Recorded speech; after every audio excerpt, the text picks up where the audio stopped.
Hello বন্ধুরা, welcome back to my channel. সবাই কেমন আছেন? আশা করি সবাই অনেক ভালো আছেন এবং সুস্থ আছেন। এখানে একটা সসপ্যান নিয়ে নিয়েছি, তার কারণটা বলছি।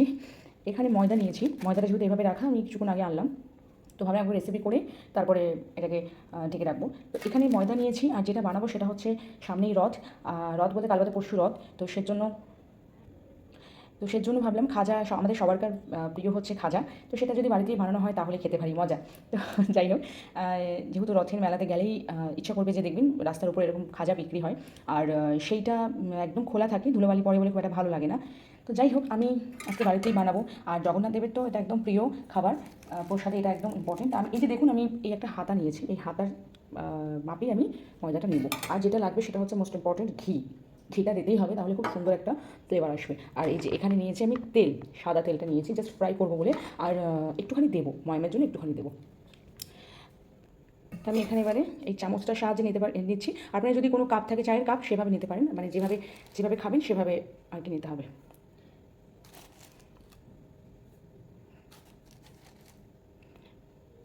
সব থেকে বড় প্রবলেম কি, ক্যামেরাটা আমাকে একাই ধরতে হয়, যার জন্য আমি রুটি বেলাটা কত দূর কি দেখাতে পারবো জানি না।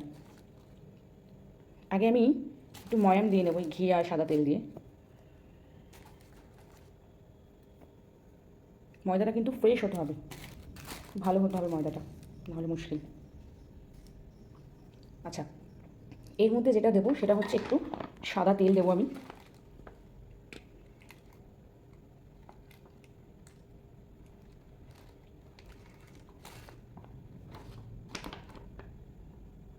আর যেটা দেবো সেটা হলো লবণ দেবো একটুখানি।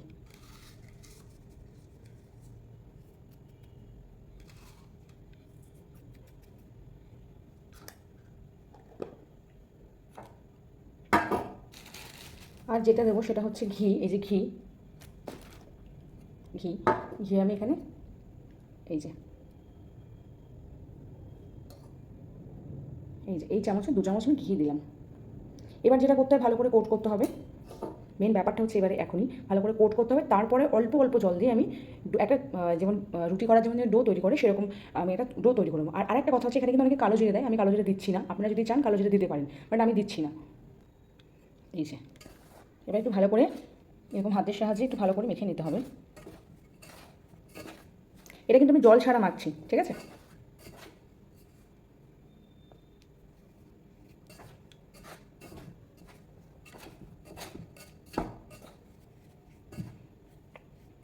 ভালোভাবে ময়দার সাথে যেন তেল আর ঘিটা ভালো করে মিক্সড হয়ে যায়, তাহলেই কিন্তু হবে, না হলে কিন্তু হবে না ভালোভাবে। আর খাজা একটু খাস্তাই হয়, তো তার জন্য হচ্ছে ভালো করে ময়ামটা দিতেই হবে, এটা হচ্ছে মোস্ট ইম্পর্টেন্ট। দেখুন, এই যে মাখার সাথে সাথে এই যে এরকম করে, এই যে এরকম করে, জানি না আপনাদের কত দেখাতে পাচ্ছি, কতটা। আর ঘি দেওয়া রয়েছে, ঘি তো ইম্পর্টেন্ট, কারণ কি ঘিটা দিলে না খুব সুন্দর একটা খেতে আসে। আর তার থেকে বড় কথা হচ্ছে এত সুন্দর একটা স্মেলও আসে। এখানে আমি একটুখানি জিরের গুঁড়ো, আমরা এই সরি, এখানে একটুখানি এলাইচি পাউডার, সরি আমি একটুখানি, যেহেতু এলাইচি পাউডার দিয়ে দিলে একটু সুবিধা হতো। বাট আমি কী করবো, যখন আমি চিনি শিরাটা তৈরি করবো সেটার মধ্যে আমি একটু এলাইচি পাউডার দিয়ে দেবো, যেহেতু এখানে ঘি আছে, তখন আমি এটা দিচ্ছি না। এই যে দেখুন, এই যে এরকম একটা ভাঙতে হবে, যেন এরকম তৈরি হয়েছে। এই যে ঢেলা, যে এরকম প্রত্যেকটা জায়গা থেকে দেখুন ঢেলা তৈরি হচ্ছে, এই যে ভাঙা যায়, ঠিক আছে? তো এরপরে কী করবো, আমি আস্তে আস্তে জল দিয়ে আমি এটাকে মাখবো, একটা ডো তৈরি করে নেবো।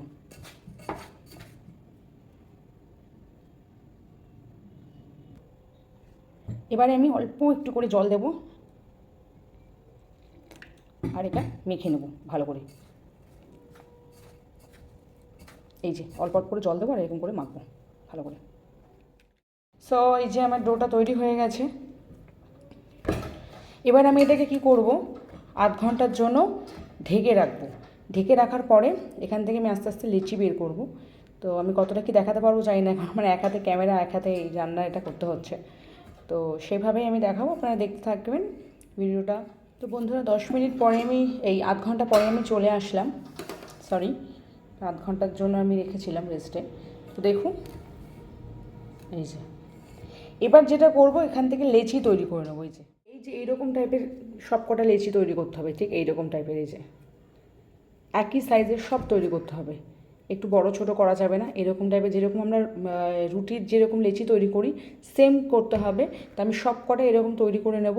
করার পরে যেটা করতে হবে, এটা বেলবো, বেলে তারপরে মেন যেটা সেটা আপনাদের সাথে শেয়ার করছি আমি, আপনারা পুরো ভিডিওটা দেখতে থাকবেন।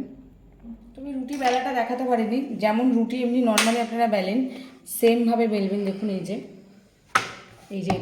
এটার উপরে আমি এবার আপনাদের দেখাবো যে এক্স্যাক্টলি খাজার মেন যেটা সেটা আমি দেখাবো। এই যে ঘি নিয়েছিলাম, এবার এই একটা ব্রাশ, যাদের ব্রাশ নেই তারা হাতের সাহায্য করতে পারেন। সো এই দিকে এটা আমি দিয়ে দেবো,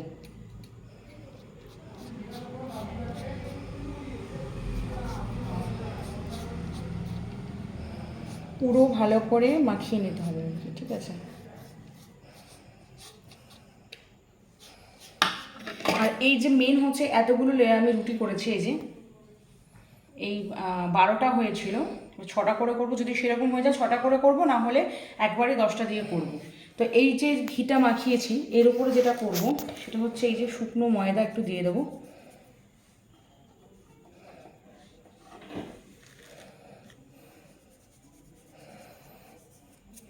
হয়ে গেছে। এটা দেওয়ার পরে কি করব, এই যে রুটিটা এইটা এর উপরে দিয়ে দেবো।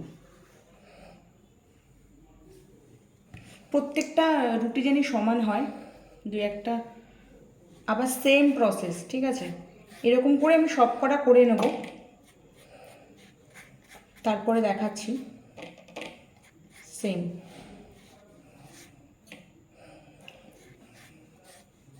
এখানে আপনার সাদা তেলও ইউজ করতে পারেন, কিন্তু আমি ঘিটা ইউজ করছি। ঘিটা ইউজ করলে স্মেলটা ভালো আসে আর খেতে ভালো লাগে। আবার সেম, হ্যাঁ, যেটা আগে করেছিলাম সেম।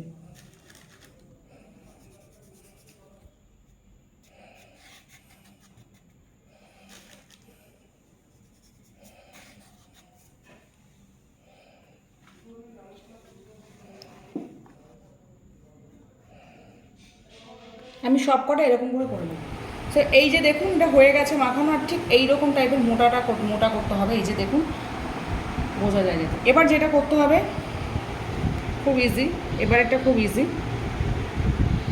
আমি একটু এইরকম করে নিলাম দেখানোর জন্য। এবারে জাস্ট এই যে আর একটু আমি এখানে ময়দা দিয়ে দেবো।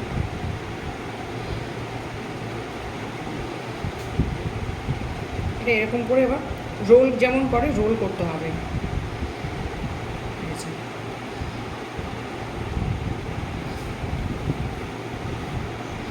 আমার দুটো হয়ে যাবে এখানে।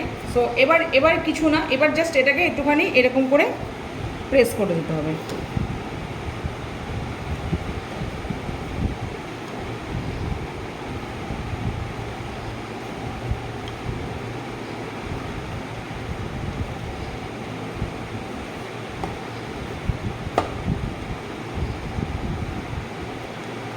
এখানে অনেক সময় জল লাগাতে হয়, কিন্তু আমি জল লাগালাম না। এবার দেখুন এরকম একটা ছুরির সাহায্যে এবার কাটতে হবে। এই যে এই সাইডটা আমি একটু কেটে ফেলে দেবো। এই যে এটা আমি ফেলে দেবো, কেমন লাগবে না। সেম এটাও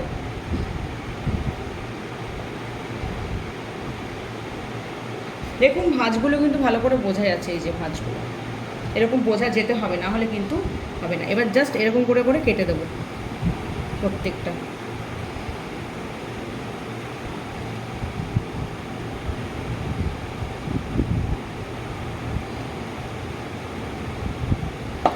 এখানেই শেষ নয়, এই যে এখানে কিন্তু শেষ নয়, আরও ব্যাপার আছে, এখানে আরও প্রসেস আছে, সেটা দেখেন। আমি এখানে রাখছি জাস্ট। একটু ময়দা নিতে হবে,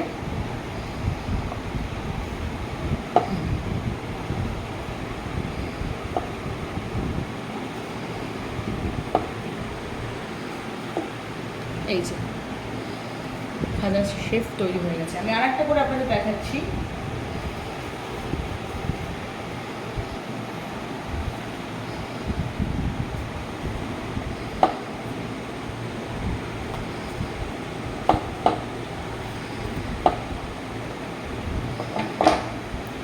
দেখুন এই যে ধারগুলো, কিন্তু এই যে ধারগুলো দেখুন সব বোঝা যাচ্ছে।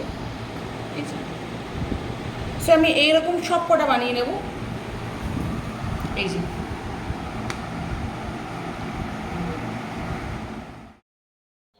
এবারে দেখুন আমি এবার চিনির শিরাটা তৈরি করে নেবো। তার জন্য এখানে একটা কড়াই বসিয়ে নিলাম। এবার প্রথমে গ্যাসটা হাই ফ্লেমে রাখবো, তারপরে একদম লো ফ্লেমে করব।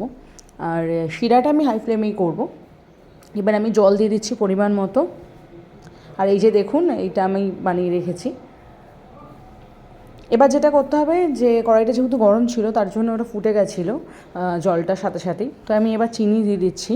মানে যতটুকু শিরাটা না ডিপেন্ড করছে যতটুকু আপনারা বানাবেন, মানে কোয়ান্টিটিটা যতটা খাঁচা বানাবেন ঠিক ততটা আপনাকে চিনি দিতে হবে। আর এই যে দেখুন আমি এলাইচি গুঁড়ো দিয়ে দিলাম। এবার এই যে একটা কড়াই গরম হয়ে গেছে, আর এটা অলরেডি ফুটছে, ফোটা হয়ে গেছে। বারবার করে এটা যেহেতু হাই ফ্লেমে রেখে এটা করতে হবে, তো বারবার করে এটা একটু চেক করব। আর এদিকে দেখুন কড়াইটা গরম হয়ে গেছে। এবারে কি করব, এবারে তেল দিয়ে দেবো। এই যে তেল দিয়ে দিচ্ছি, সাদা তেল দিয়ে দিচ্ছি। এর মধ্যে না একটু ঘিও অ্যাড করতে পারেন, তাহলে খুব সুন্দর গন্ধ আসবে। তো আমি যেহেতু ওই খাঁচার মধ্যে ঘি ছিল বলে আমি এর মধ্যে দিচ্ছি না, মানে দিলে কিন্তু খুব সুন্দর একটা স্মেল আসে। তো এবার যাই হোক, দেখুন এই যে প্রথমে আমি ওভেনটা এরকম হাইতে রেখেছিলাম, তারপরে একদম লোতে করে দিয়েছি। আর এখানে যেহেতু শিরাটা হচ্ছে, একদম হাই ফ্লেমে রেখেছিলাম এই শিরাটা।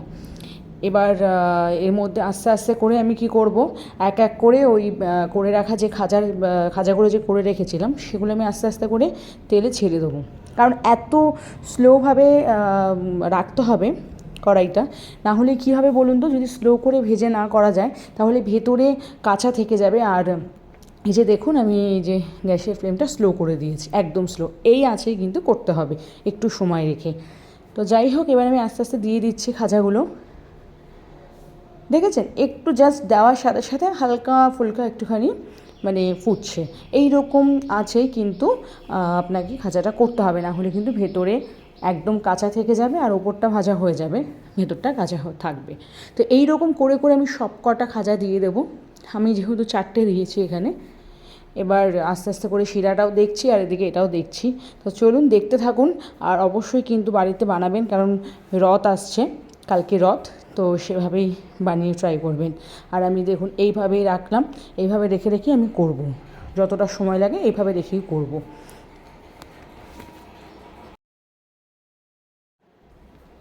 এই যে আমার মিষ্টি শিরাটা হয়ে গেছে। এবার এখানে খাজা আমার অলরেডি ভাজাও হয়ে যাচ্ছে, আস্তে আস্তে করে একটু লাল লাল হলেই হয়ে যাবে। আর এখানে আমার অলরেডি 4টে আমি আগে ফার্স্টে দেখিয়েছিলাম যেগুলো, সেগুলো আমার ভাজা হয়ে গেছিলো। ঠিক এই রকমভাবে কিন্তু ভাজতে হবে। এই যে দেখুন আমি এবার মিষ্টি শিরা দিয়ে দিচ্ছি, রসের মধ্যে দিয়ে জাস্ট একবার কোট করেই ঘুরিয়ে নিয়েই আমি এটা স্টপ করে দেবো, না হলে কিন্তু অলরেডি একদম নরম হয়ে যাবে। আর গরম গরম ছিল বলে ওই জন্যই। এবার এটা তুলে নিতে, এবার আস্তে আস্তে করে তুলে নিচ্ছি। দেখুন ঠিক এই আমি যেভাবে করছি আপনারা ঠিক সেম প্রসেসে করবেন, না হলে কিন্তু প্রবলেম হবে। তো এবার আমি এক এক করে তুলে নেব।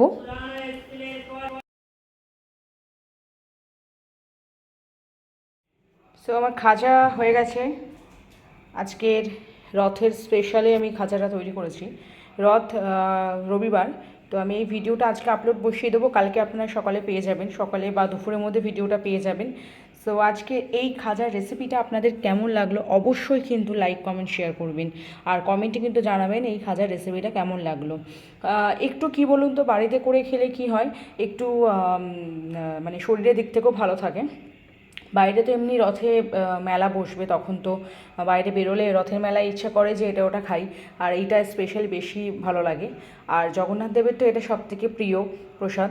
তো এবার ব্যাপারটা হচ্ছে সেটা না, বাড়িতে বানিয়ে খেলে অনেকটা হয়, আর মোটামুটি অত ধুলোবালিও পড়ে না। তো ভালো লাগলে অবশ্যই কিন্তু সাপোর্ট করবেন, আর সাবস্ক্রাইব অবশ্যই করার অনুরোধ রয়ে গেল। তো সবাই ভালো থাকবেন, দেখা হচ্ছে নেক্সট ভিডিওর সাথে, ততক্ষণে টাটা।